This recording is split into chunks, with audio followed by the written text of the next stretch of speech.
the new 2014 Krush. The major thing about the board is that when I was asked to design it, what I really wanted to do was I wanted to try to accomplish getting a board that works for the beginner rider, but also getting a board that worked for the advanced rider. And there really hasn't been a board that's been able to do that.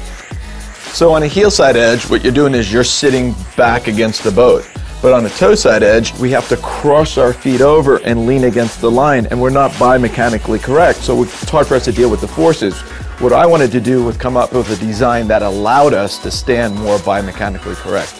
So on the toe side edge of the board, we have a longer, deeper fin that's off to the side of the board. What that does is it allows you to hold your toe side edge a lot easier, keeps the board true up the wake. On the heel side edge, we have a shallower fin that still gives us our track, but it allows us to pre-turn on spinning tricks. On our heel side edge, we have a steeper sidewall, and what that does is it allows the board to carry its speed a little better and tracks. On our toe side edge, we have a more relieved top edge, and that allows us to hold our edge with less effort. On the center of the board, what we have is more of a rounded bottom edge, and what that does is it allows the board to transition. So when you're going from one edge to another and your board has to pass underneath you, it transitions smoother under you. I think the best way to describe this rocker is what we were looking for is we were looking for stability, we were looking for low drag, but we were looking for a good pop, a consistent pop. So what we have is we have a real user-friendly type rocker that starts early but gives you a really big sweet spot.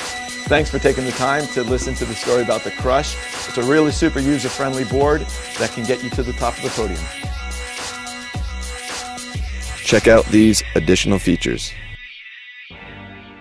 Mod foam, a stiffer, lighter, super saucy core. This demanding alternative foam is made from our exclusive blend of atoms. The highest strength to weight ratio we've ever tested, setting the standard of the most refined recipe. Crypto cable. Different fibers are brewed up and then woven together to make a stronger compound. The crypto cable surrounds the profile of the board and it's fused together with a Modpole core.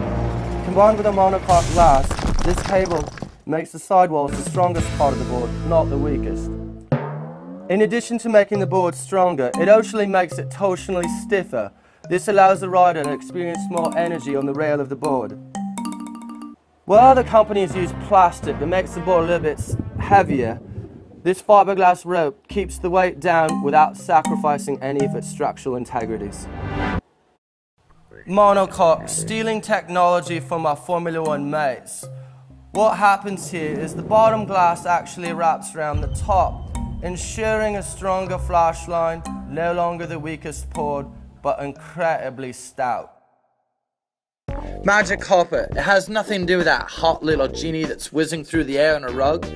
Instead, all Magic copper is our exclusive fiberglass using materials that try to find that perfect weave, allowing just enough resin to bleed through and adhere to our board.